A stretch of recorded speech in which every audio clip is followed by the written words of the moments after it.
প্রণতক্লেশনাশয় গোবিন্দায় নমো নমঃ। হে কৃষ্ণ করুণা সিন্ধু দীনবন্ধু জগৎপতে গোপীশ গোপীকান্ত রাজকান্ত নমস্তে।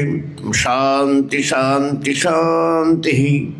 বিশেষ কৃপায় শান্তি লাভ করুন। আপনারা দীর্ঘ সময় থেকে বসে আছেন, অনুষ্ঠানগুলি সম্পর্কে অবহিত হয়েছেন, অনেক কার্ডে তো লেখাই আছে। আজকে যে অনুষ্ঠানটির আয়োজন করছেন তারা খুব সুন্দর কথা উপস্থাপন করছেন ভাগবতীয় কথা, কিন্তু এইটার সাথে একটু ভিন্নতা থাকার পরেও স্বামীজি কাজটাকে ভালো করছেন। শুধুমাত্র আলোচনার ভিতর থেকে শেষ হয়, কিন্তু ভাগবতীয় কথা। ভাগবত এই বইখানা রচনা করতেন কে, লিখছেন কে, তার নাম কি, বইখানার বয়স কত, এই বইখানার বয়স কত, আধুনিক ইতিহাস যদি মাপেন তাহলে বয়স কত হবে? যদি পড়া হয় তো কলিযুগের পর, কলিযুগে, কিন্তু কলিযুগের বয়স কত? সত্য ত্রেতা দাপর গলি, এই কেউ সাইক্লিক অর্ডারের মতো ঘোরে, তো কত বছর পর ঘোরে এটা? বিজ্ঞানের ভাষায় 27 কোটি 10 লক্ষ বছর একবার পরিবর্তন ঘটে। 27 কোটি 10 লক্ষ বছর একবার পরিবর্তন ঘটে। আর্ধেক হিমালয় পর্বত দেখছেন না ভূমিতে, ওটা হিমালয় পর্বত, ওটা সাগর, সাগরটা নাম টেথিস সাগর। এর ঘুরে ঘুরে পৃথিবী পরিবর্তন ঘটে। হিন্দু লিখলে খুঁজে বের করতে অনেক লাগে। আজকে যারা দেখছেন হিমালয় পর্বত, ওখানে সাগর ছিল, সাগরের নাম টেথিস সাগর। ভূমিকম্পে সাগর অফ হয়ে গিয়ে পর্বত হয়ে গেছে। আপনারা দেখবেন কয়েকদিন পর কয়লা দিয়ে কি ইট পড়াবে। কয়লাগুলি কি দিয়ে হয়েছে? কয়লাগুলি কে বানাই দিচ্ছে? মাটির নিচে কেউ বানায় নাই। ভূমিকম্পে পৃথিবী দেবে গেছে, পাতা পাতা হয়েছে একটা কয়লা, অ্যান্থাসাইট গাছ, আর গাছ পর্যন্ত ভিটামিন কয়লা, 2 রকম কয়লা হয়েছে। কাজে এই যে কয়লা হচ্ছে কেউ বানায় মাটির নিচে রেখে দেয় নাই, তাই এরকম পরিবর্তন ঘটে করে আসছে। হিন্দু ঋষিরা খুঁজে খুঁজে বের করছেন এরকম পৃথিবীর পরিবর্তন ঘটে। সত্য ত্রেতা দাপর কলি, কলিযুগের বয়সটা কত? বয়স কত? আরম্ভ হয়েছে কবে? কলিযুগের বয়স কত? কবে আরম্ভ হয়েছে? কয়েকদিন আগে আরম্ভ হয়েছে। এটা জন্মদিন কবে? কলিযুগের জন্মদিন আছে মাঘ মাসের পূর্ণিমার দিন, কলিযুগের জন্মদিন। মাঘ মাসের পূর্ণিমার দিন কলিযুগের জন্মদিন। সত্যযুগের জন্মদিন কদের কোন দিন? এটা আস্তে আস্তে এটা আপনারা পালন করবেন। কেউ উপবাস করেন, কেউ ঠাকুরের কাছে ভোগ দেন, কেউ নিরামিষ খান, নাই কিছু করতে পারেন। কোনটা কোন দিন? এই যে অক্ষয় তৃতীয়া আসছে না, এই দিন সত্যযুগের জন্মদিন। কলিযুগের জন্মদিন হলো এই মাঘ মাসের পূর্ণিমার দিন।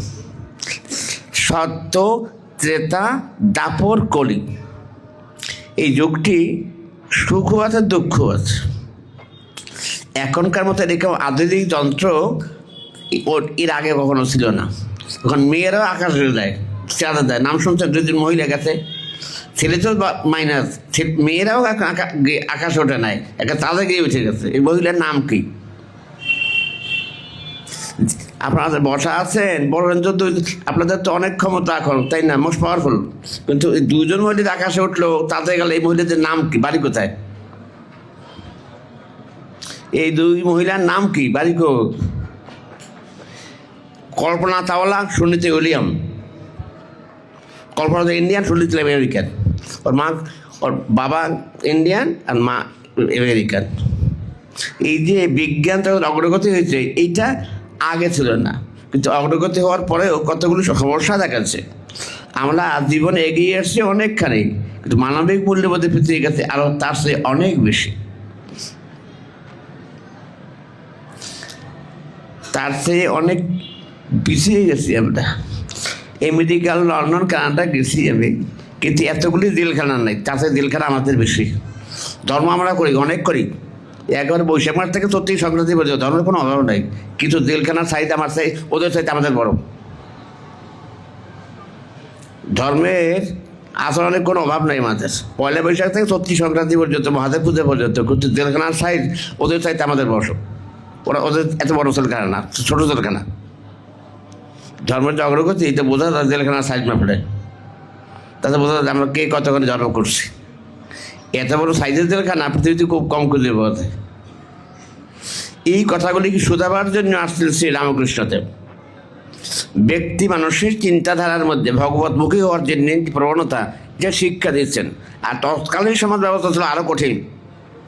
যদি 1 লাইন ইংরেজি করতে পারে, 2 লাইন ইংরেজি লিখতে পারে, তার দাপটে টেকা যায় না। সাংঘাতিক অবস্থা। 2 লাইন ইংরেজি বলতে পারে আর 1 লাইন ইংরেজি লিখতে পারে, তার দাপটে টেকা যায় না। তার মধ্যে এই সনাতন ধর্মের নিন্দা করছেন যারা, তারা কেউ বাইরের লোক না, এই হিন্দুরাই করছে। এই ঠেকা দিয়েছেন এই শ্রীরামকৃষ্ণদেব। এই লোক লেখাপড়া জানে না, যারা এর বিবেকে যারা highly qualified, world recognised, Rammohan Roy, Brahman Upadhyay, এরা এইটা ঠেকা দিয়েছেন একজন নিরক্ষর মানুষের, স্কুলে কলেজে দেয় নাই করতে। এই যে অধ্যাত্ম বিজ্ঞান, স্পিরিচুয়াল সায়েন্স, ঠাকুর রামকৃষ্ণের কোনো বিশ্ববিদ্যালয়ের উপাধি নাই ডক্টর, অথবা রামকৃষ্ণ কথামৃত এটি সারা বিশ্বে আদৃত। আমি লন্ডন ছিলাম কিছুদিন, দিতে পড়ায়, ওটা গির্জায় পড়ায়। রোববারে রামকৃষ্ণদেবের কথামৃত ইংরেজিতে ট্রান্সলেট করে পড়ানো হয়, লন্ডনে আমি দেখে আসছি। এই গ্রন্থখানা রচনা করছেন শ্রী মহেন্দ্রগুপ্তনার নাম। এই বইখানা আদৃত সারা বিশ্বে, কিন্তু তার লেখাপড়া নাই কোনো বিশ্ববিদ্যালয়। তাহলে অনুভূতির ব্যাপার। অনন্তকালে বিশ্ব ব্রহ্মাণ্ডে যে সমস্ত জ্ঞান আছে, সেই জ্ঞান আহরণ করছেন তিনি ঘরে বসে। ভাগবত গ্রন্থখানার বয়স 7500। যিনি লিখছেন তিনি বিশ্বের শ্রেষ্ঠ কবিদের মধ্যে অন্যতম। লোকটার নাম হলো ব্যাস, পুরো নাম কৃষ্ণ দ্বৈপায়নের ভেতর ব্যাস, ফুল নাম তার। বয়টা পড়া আকার দন্তটা ব্যাস বিস্তৃত করা, যে ছোট জিনিসকে বড় করতে পারেন। কি উনি ছোট জিনিসকে কী বড় করছেন, কোনটা ভাগবত শ্লোক 4টা শ্লোক, 14,000 শ্লোক। গীতা ছিল একটা কথা, যার জন্য শোক করা উচিত তুমি তাদের শোক করছো, এখান থেকে শুরু করছেন, 700 শ্লোক বানিয়ে দিচ্ছেন, মহাভারত থেকে নিয়ে আসছেন। তাই লোকটা ব্যাস নামটা সঠিক, যোগ্যতা কি।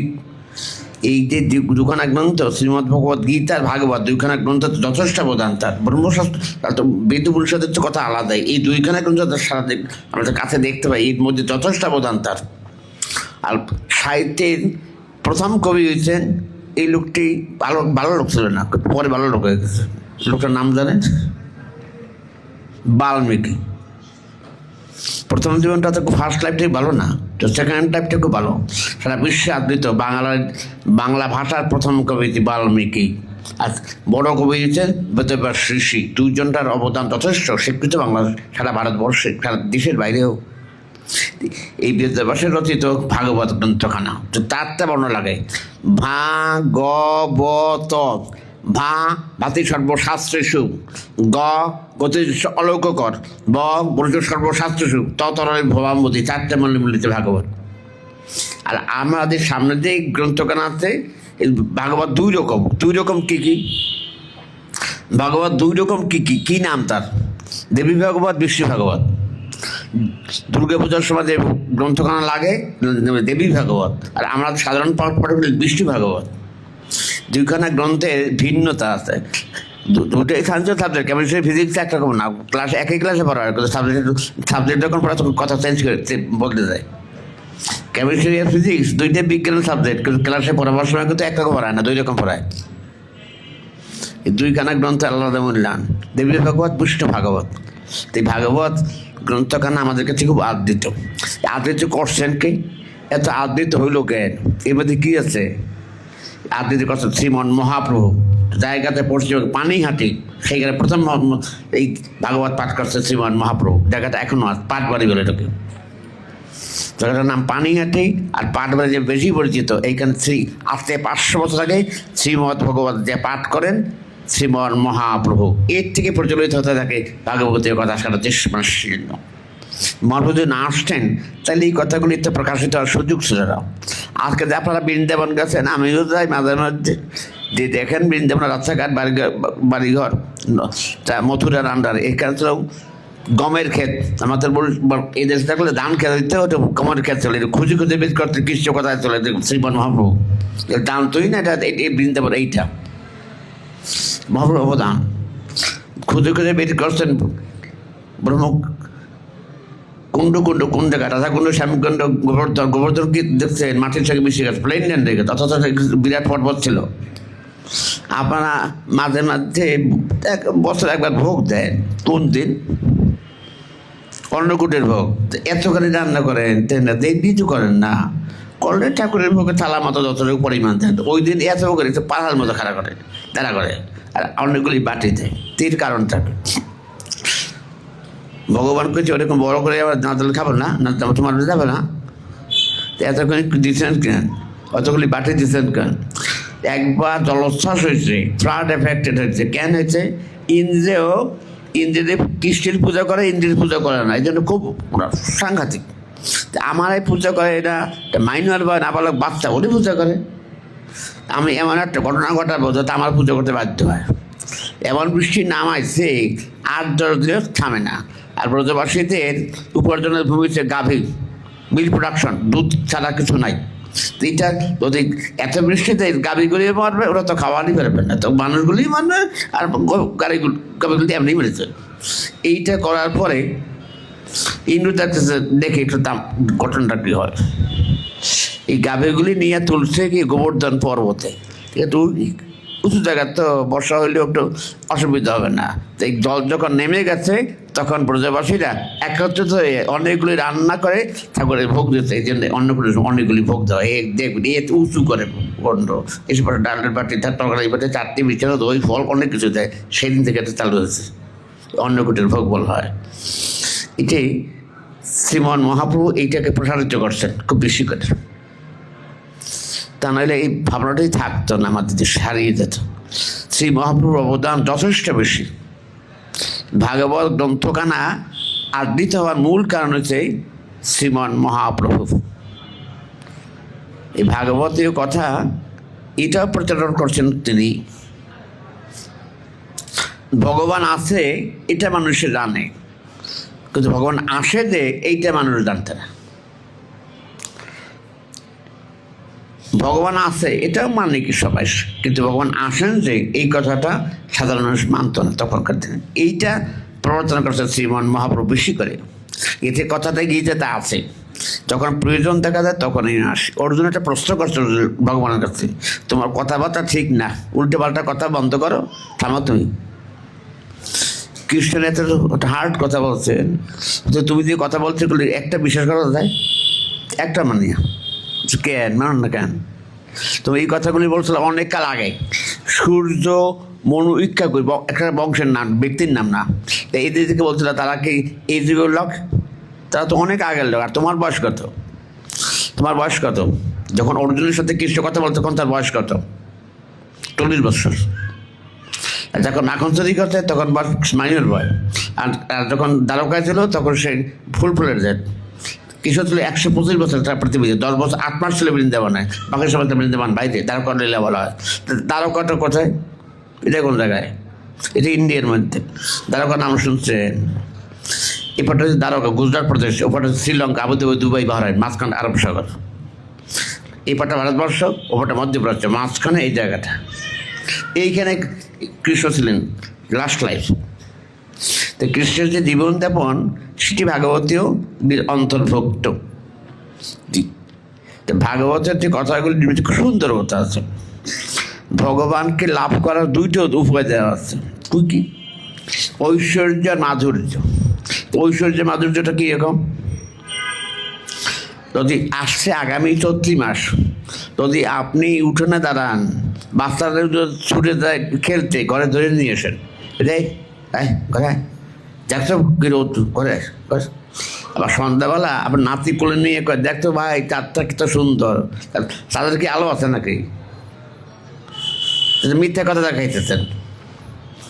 ছোট মন্ডলের যারা ফিজিক্স পড়ছেন দেখেন আছে কিনা সূর্যের চাঁদের আলো? মিথ্যা কথা, বোকাস। চাঁদের আলো হলেও সূর্যের আলো থেকে পাই, চাঁদের কোনো নিজস্ব আলো নাই।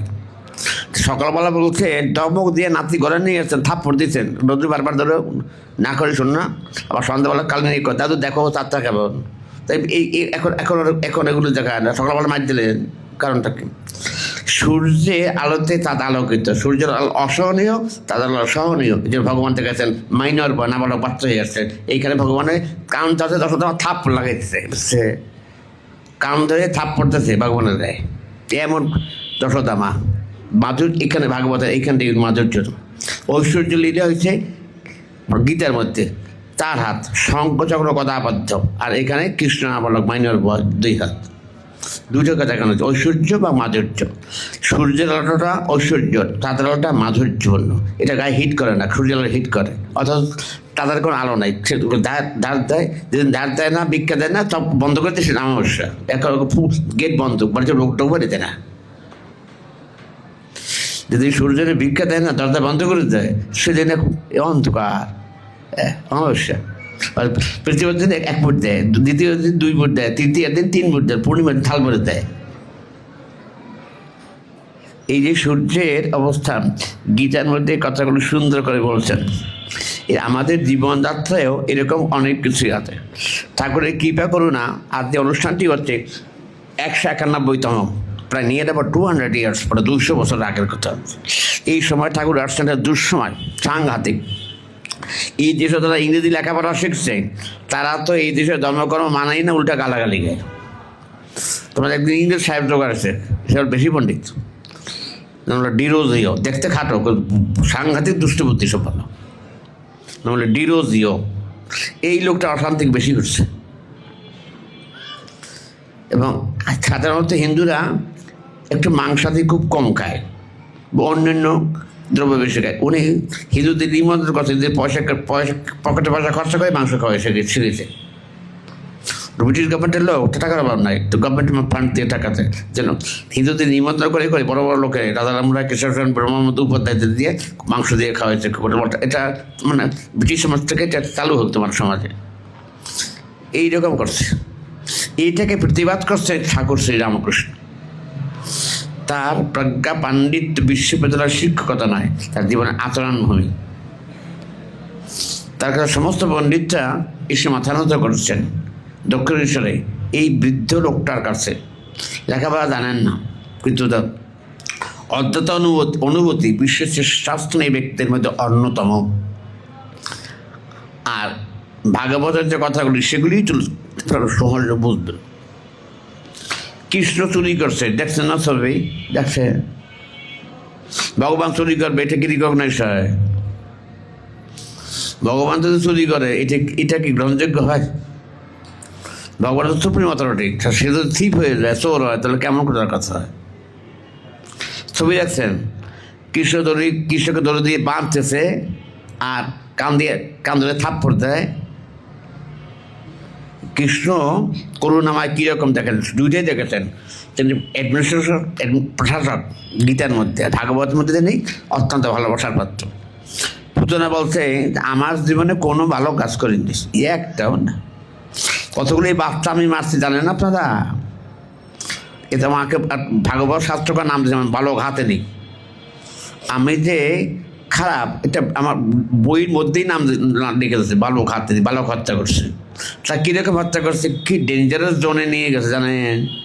বাচ্চাগুলি তো ছোটো ছোটো বাচ্চা, মা ছিল না, বাবা ছিল না, বাচ্চাগুলিকে নিয়ে বুকের মধ্যে নিচ্ছি, আমরা স্তনের মধ্যে বুক লাগাই দিয়েছি। বাচ্চা মনে করছে মায়ের কোলে হচ্ছে, চকচক করে দুধ খায়। ওরা যে মারবো, এটা ওরা জানে, জানি আমি নিয়ে মারছি কেন? কংস বলছে, যদি এগুলি বেঁচে থাকে, জনসংখ্যা বাড়বে, ওর কিসের ভক্ত হবে, আমার বিরুদ্ধে যাবে, অপোজিশন পার্টি এখন শেষ করে দাও, বিরোধী দল রাখা যাবে না, অপোজিশন পার্টি শেষ। এরকম করছে পারছো। তারপর লাস্ট যেটা, সেইটা একটু ডেঞ্জার জোন, কৃষ্ণের মারবার গেছে। এইখানে গিয়ে একটু থমকে গেছে আমি, কৃষ্ণের সাথে মারবো, ওইটা কি সম্ভব হবে নাকি?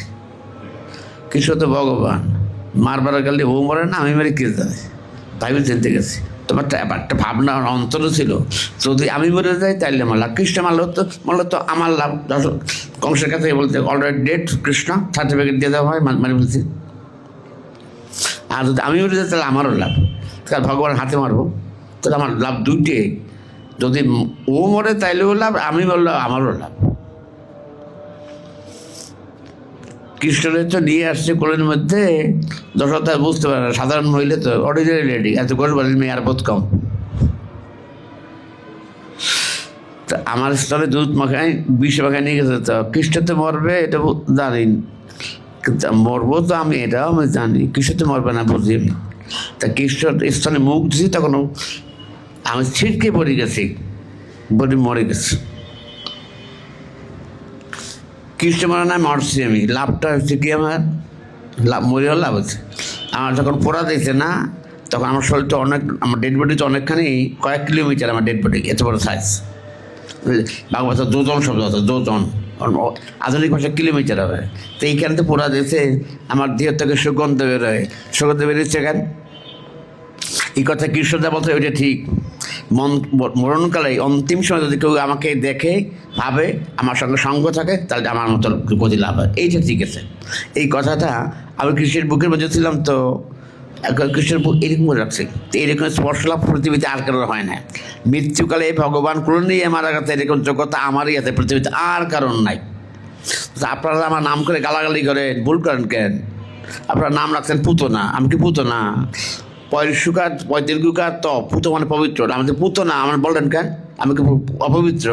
কৃষ্ণ মারা গেল আমার বুকের মধ্যে, আপনারা বলে দিলেন আমার পুতনা। আপনারা ভুল করছেন, এ সমস্ত ব্যবহার করবেন না, শুদ্ধ করেই বলেন।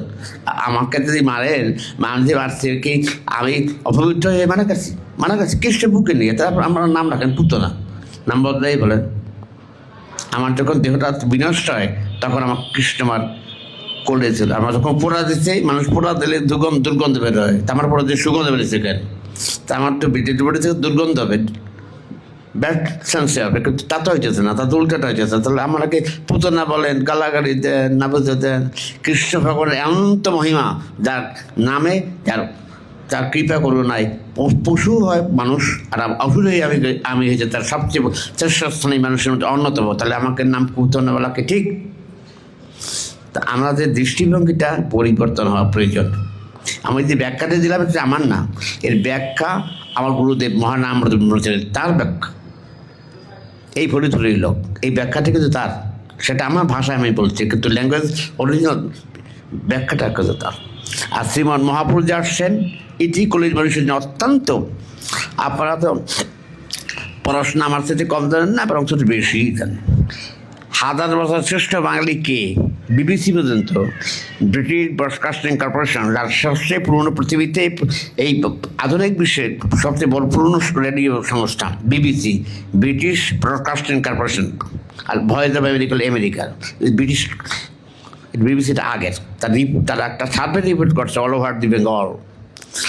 হাজার বছর শ্রেষ্ঠ বাঙালি কে? আমরা বলছি আমাদের নাম, সেই নাম নাই এখন। আমরা আমাদের খুশি মতো বাঙালি আমার নাম বলছি, সেই নামটা নাই। হাজার বছর শ্রেষ্ঠ বাঙালি শ্রীমান মহাপ্রভু, এটা এই সার্ভে রিপোর্টটা বিবিসির। এই বিবিসির যে রিপোর্টটা, এই রিপোর্টটা বিশ্বে স্বীকৃত, অন্যটা স্বীকৃত নয়। এই শ্রীমান মহাপ্রভু যদি না থাকতেন, তাহলে বাঙালির অস্তিত্ব অনেক আগে ক্ষীণ হয়ে যেত। হিন্দু ধর্মের অনেক ক্ষতি হয়ে গেছে এর আগেই। কী ক্ষতি হয়েছে? হিন্দুরা হিন্দুর সর্বনাশ করছে, এই ক্ষতি আর কেউ করে নাই। মানুষের জন্মগতভাবে নিন্দা করার যোগ্যতা এটা আমাদের বেশি, এটা আর কারণ নাই। তাদেরও আছে প্রোটেস্ট্যান্ট, রোমান ক্যাথলিক, সিয়াসনি, ইসমাইলি, কাদেনি, ক্ষীণদান, মহানাদের, বৌদ্ধদের, কিন্তু আমাদের মতো জন্মগতভাবে মানুষ আমার ঘরে ঢুকতে পারবে না, এই আইন কারণ নাই। এই আইন আমরা তৈরি করছি। জন্মগতভাবে আমার ঘরে অন্য কেউ ঢুকতে পারবে না। ডিউ টু দিস, আমি ব্রাহ্মণ, আমি আমার রান্না সবাই খাবে, আমি কারো রান্না খাবো না। যে আমি রান্না করি এটা পারমিটেড অলবার দিই, কিন্তু অন্যতে যে রান্না করে সেটা আমি খাবো না। এই যে কত বড় ক্ষতিকারক দিক, সে পরিণতি আজ আমরা ভোগ করতেছি। এইগুলি সংস্কার করতে শ্রীমান মহাপ্রভু, শ্রী চৈতন্যদেব, রামকৃষ্ণ, জগন্নাথ। এটি অত্যন্ত শৌখের বিষয় যে আমরা এখন সেখান থেকে অনেকটা দূরে চলে আসছি, যেখানে বলা আছে চতুর্বং মাতৃষ্টাং গুণ ও কর্ম বিকাশ, যে 4টা বর্ণ সৃষ্টি করা হয়েছে তা কিসের দ্বারা? গুণ এবং কর্মের দ্বারা। তা আমরা করছি কিসের? উল্টায় ফেলছি, আমরা করছি জন্মের দ্বারা। নমশূদ্র, নাপিত, দোপা, এই সমস্ত অ্যাডজেক্টিভ বানাইছি আমরা, বানাই মানুষের গায়ে লাগাই দিচ্ছি। আপনি সকালবেলা উঠে স্নান করে ঠাকুর ঘরে গিয়ে যখন পুজো করেন, গুরুদেবের মন্ত্রেই জপ করেন, গীতা পড়েন, তখন তো আপনি ব্রাহ্মণ। যখন 10টা 11টা বাজে পূজা সেরে এসে দোকানে বসেন, এবার বাজারে হোক বড় তুতিবির বাজারে হোক আর যে কোনো বাজারে হোক, তখন আমি বৈশ্য, ট্রেড অ্যান্ড কমার্স। যখন বাড়িতে চোর ঢোকে টর্চটা নিয়ে বেরোন, মানুষের ডাকেন, লাঠি নিয়ে বেরোন, তখন আপনি ক্ষত্রিয়। আর শুক্রবার দোকান নাই, ব্যবসা আপনার দোকানে বন্ধ, ওটা চাকরি ক্ষেত্রে বন্ধ, তখন বাড়িতে ঝাড়ু দেন, ছেলে মেয়ের জামা কাপড় দিয়ে দেন, তখন আপনি শূদ্র। তাহলে আপনি কি, আপনি নিজেই ব্রাহ্মণ, নিজেই শূদ্র। বলা আছে 4টে বর্ণ, ব্রাহ্মণ, ক্ষত্রিয়, বৈশ্য, শূদ্র। আমার মধ্যে অন্য মানুষকে, তার পয়সা কম আর যার একটু লেখাপড়া কম, ওরে বানিয়েছেন আমার শূদ্র।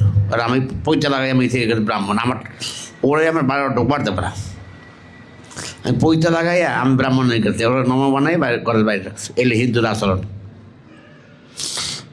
এই হিন্দুর এই কাজ করে কি ভালো করছে? তারপরে যে আজকে ভোগ করতেছে। হিন্দুর দুর্গতি এটি মোটেই সংগত ছিল না। এই প্রতিবাদ প্রতিরোধ যদি না করতেন ঠাকুর রামকৃষ্ণ, তাহলে আর দক্ষিণ বেঙ্গল, আপনার সাউথ বেঙ্গল দেখবেন যাদেরকে আমরা অবহেলা করি তাদের সঙ্গে বেশি গোপালগঞ্জ। এখানে কীর্তন গাবে দেখেন, ওইখানেও তারা কীর্তন করে, মৃদঙ্গ বাজায়, খোল বাজায়, ওরা আবার দক্ষিণবঙ্গের লোক, ওরাও নমসূত্র। কীর্তনদের যতগুলি দল তার মধ্যে সবচেয়ে বেশি দল এটা গোপালগঞ্জে এই এত কীর্তনের দল আর নাই কোনটা।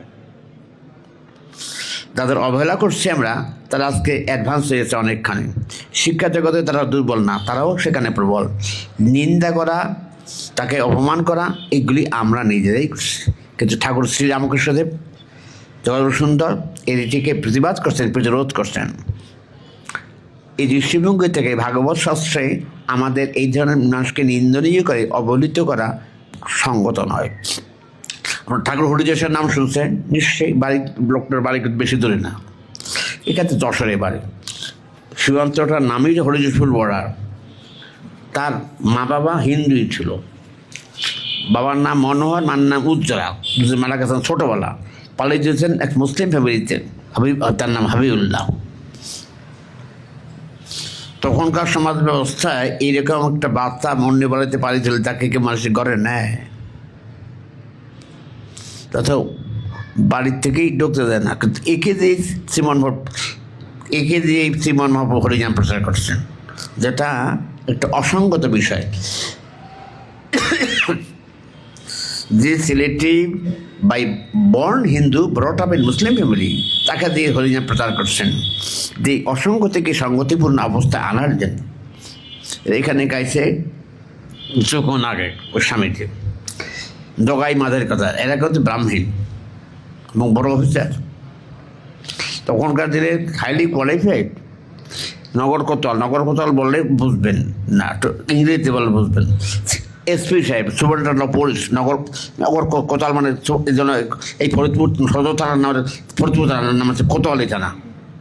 এই রাস্তা ফরিদপুর যে থানা, তো এটাকে ফরিদপুর থানা বললেন, বললো কোতোয়ালি থানা। নগর এসপি থাকেন, এই জন্য এর নাম হচ্ছে কোতোয়ালি থানা। পাঠান সদরপুর থানা, সে ওটা কোতোয়ালি বলে, এইটাকে কোতোয়ালি বলে, যার কারণ এখানে সুপারিনটেন্ডেন্ট পুলিশ থাকেন, এই জন্য নাম হচ্ছে কোতোয়ালি থানা। এই নগর কোতোয়াল ছিল, তার ব্রাহ্মণ সন্তান, কিন্তু তাদের আচরণগুলি অত্যন্ত অসঙ্গতপূর্ণ। হিন্দুর কথা হিন্দুই করছে, অভিযোগ করছে গিয়ে তাৎকাদের কাছে, কিছু কথা আছে আপনাদের কাছে, বলছে কী হয়েছে, বলছে কিছু লোকজন অশান্তির সৃষ্টি করছে, রাত্রে ঘুমায় না, দিনেও ঘুমাবে না। কারা? সতী দেবীর ছেলে, চিনবেন?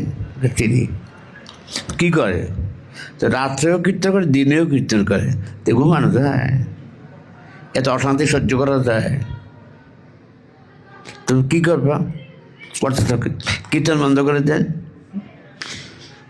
ঠিক আছে, কীর্তন বন্ধ করে দেবেন। মেসেজ দিতে কোনো মুভমেন্ট হবে না, কোনো প্রকার তান্ত্রিক হবে না রাস্তার মধ্যে, লড়াই ডিক্লার্ড।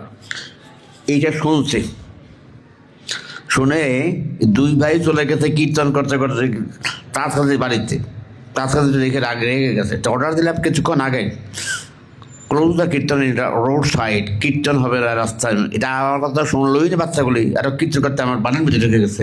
তো অসভ্য, ইডিয়ট, কাণ্ডজ্ঞান নেই। এই সমস্ত মানে ভাবনা ভাবিত মানে কি এর তাতে যে রাগ আর ধরে না শরীরে, কিছু করতে পারতেছে না, ডাকাইছে তোমরা এগুলি করো কেন? কীর্তন তো রাত্রে করার দরকারটা কি? রাত্রে করছো বলো, দিনই করার দরকার কি? যাতে করে ঘরের মধ্যে করে, বাইরে করার দরকার কি? এগুলি যে প্রশ্ন করছে। তো বলছে মামা আমি কীর্তন করি কেন? আমি বলি মা বললো কেন? না বলে বাচ্চা পোলা আমার কইছে মামা ভাই, মামা বললো কেন? ও তুমি রাগ করো কেন? তোমার বাড়ি আমার মা বাড়ি পাশাপাশি না? আমার মায়ের বাপের বাড়ি তোমার বাড়ি কি দূরে নাকি কাছাকাছি না? তাহলে তোমার মামাও না, আমি মামা বলছি ভুল করছি নাকি? আমি তো বুঝি নাই, আমি কীর্তন করি কেন শুনবা? এই জগতে বহু প্রাণী আছে এনিমেল ফুটফুটেড, তাদের হরিনাম তো মুখের ভাষা নাই। এখানে দেখছো কতগুলি গাছপালা, ওরা কি মুভমেন্ট করতে পারে, নড়তে পারে? ওরা কি ভাষা আছে? এছাড়া মানুষের মধ্যে অনেক মানুষ আছে হরিনাম করার সামর্থ্য নাই, যোগ্যতা নাই, মানসিকতা নাই। দাঁড়া দাঁড়ে ঘরে ঘরে গিয়ে পৌঁছে দিয়ে আসি, এটাকে অন্যায় করছি আমি? বলছেন না, তুমি ঠিকই করছো, আমি বুঝতাম না। এই জন্য দেখবেন কীর্তন দলের মধ্যে লেখা আছে শ্রীগুরু সম্প্রদায়, এটা অমুক তমুক সম্প্রদায়। মহাপ্রভু সমস্যাবিক যুগে এই কীর্তন বিভিন্ন দল নিয়ে পার্টি নিয়ে বেরোচ্ছে রাস্তায়, এই জন্য দল করি না। এখনও দেখবেন কীর্তনের হারনের গায়ে লেখা আছে শ্রীগুরু সম্প্রদায়, বৈষ্ণব সম্প্রদায়, এগুলো এই সেখান থেকে আসছে। তো এই মহাপ্রভু কতগুলো কাজ করে দিয়েছে, সেই 500 বছর ইতিহাস আজও মানুষের কাছে পরিচিত হয়ে আছে। ভাগবতের কথার মধ্যে অনেক কথা আছে। ভাগবতের জীবন খুব সুন্দর। কৃষ্ণ তো ছোট্ট নাবালক বাচ্চা, বাচ্চা অশান্তির যোগ করে বেশি। নিজের বাড়িতে তো চুরি করে খায়, এবার মানুষের বাড়ি চুরি করে খায়। একদিন এক মহিলা ধরে বলেছে কৃষ্ণ চুরি করে। ঠাকুর ঘরের মধ্যে ছানা রাখতে ভোগ দেবে একটু পরে, কিন্তু কৃষ্ণ নিজেই গিয়া ছানা ধরছে এরকম করে। আর মহিলা ঘরের মধ্যে থেকে শব্দ পাইছে, এসে ধরছে, ধরে কৃষ্ণের কুলে নিচ্ছে। কোনো নিয়ে শাড়ির আঁচল দিয়ে ঢাকছে, তারপর নিয়ে যাইতেছে যশোদা মায়ের কাছে। যশোদা মা তো খুব ব্যস্ত মহিলা, তার 9 লক্ষ গরু, এত বড় ডায়েরি ফার্দাস নিয়ে যাবে কিশোর কাছে। এখন তো নিয়ে যায় মার কাছে, মানে এখন তো মা ব্যস্ত, দুধ গাভীর ধোয়ান করতেছে, দুধ ডাল দিতেছে, মথুরার বাজারে পাঠাইতেছে, খুব সাংঘাতিক ব্যস্ত মা আমার এই সময়। এখন আমরা নিয়ে যায় আর দুধ খাই, এটা যদি মায়ের বুঝতে বা দেখে তো মায়ের দেবে, কড়া মায়ের দেবে। মহিলা ওই সময় নিয়ে গেছে। আপনারা গেছেন যশোদার মায়ের বাড়িতে, নন্দরাজার বাড়িতে, একটু পাহাড় একটু উঁচু মতো, উঠতে হয়, খুব বেশি উঁচু না। এখন অনেক কাল আগের বাড়ি তো প্রাকৃতিক কারণে নিচু হয়ে গেছে, ধুয়ে মুছে গেছে। তা উঠতেছে তো কোলের মধ্যে কৃষ্ণ তো আমার দেখো ধরে নিয়ে যায় মায়ের কাছে, মায়ের দিবে, কড়া মারছে। কী করি এখন পাড়ায় কী করে? কৃষ্ণ আস্তে আস্তে ওজন বাড়ায়, যদি বেশি ওজন বাড়ায় তাহলে মেয়েটা মহিলাটা আমাকে নিয়ে চলতে পারবে না, আমাকে দাঁড়া করাবে, আমি দৌড় দেবো। তো দেখে যে মহিলা খুব শক্ত মহিলা, হার্ড রেডি, এরকম করে যে রাখছে আর নামায় না। কৃষ্ণ একটু বেড়াই উঠতেছে আর ডাকতেছে, এটা সব দেখে যা, তুই বিশ্বাস করো না, তোর খাওয়ার চুরি করে তোর পাড়ায় তো করে, আমার পাড়ায় করে। এই দোষ নিয়ে এসে দেখ, শাড়ির আসল বের করে দেখে যে উল্টা হয়ে গেছে।